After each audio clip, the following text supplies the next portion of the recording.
Amigos de Joca's Kitchen, gracias por estar aquí de nuevo. Pues hoy vamos a hacer un postre delicioso con peras horneadas y glaseadas. Un postre que su paladar nunca va a olvidar. Comenzamos cortando nuestras peras en dos y retirando su centro.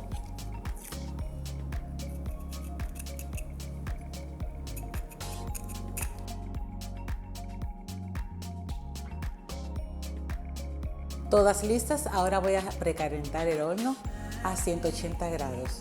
Muy bien, ahora lo que voy a hacer es que le voy a agregar mantequilla derretida a todas nuestras peras.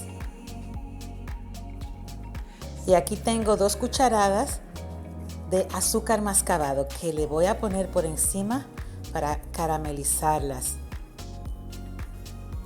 Además de que le va a dar un color increíble. ¿Listas? Vamos a llevar al horno por 30 minutos a 180 grados.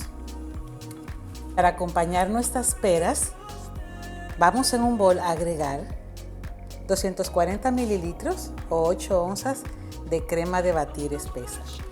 Vamos a batirla hasta que doble de tamaño.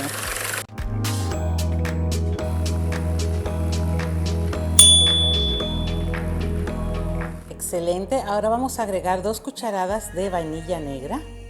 También agregamos 226 gramos de queso mascarpone, que vamos a mezclar muy bien. Ahora ayudándonos de una espátula.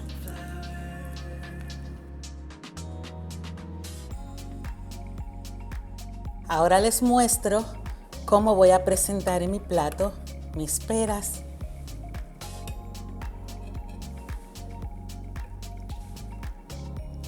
Ahora le voy a poner la crema.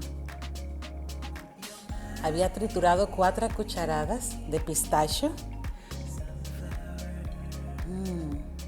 Aquí tengo una cucharadita de miel extra dulce. Y por último, un toque de canela en polvo. Disfrútenlo.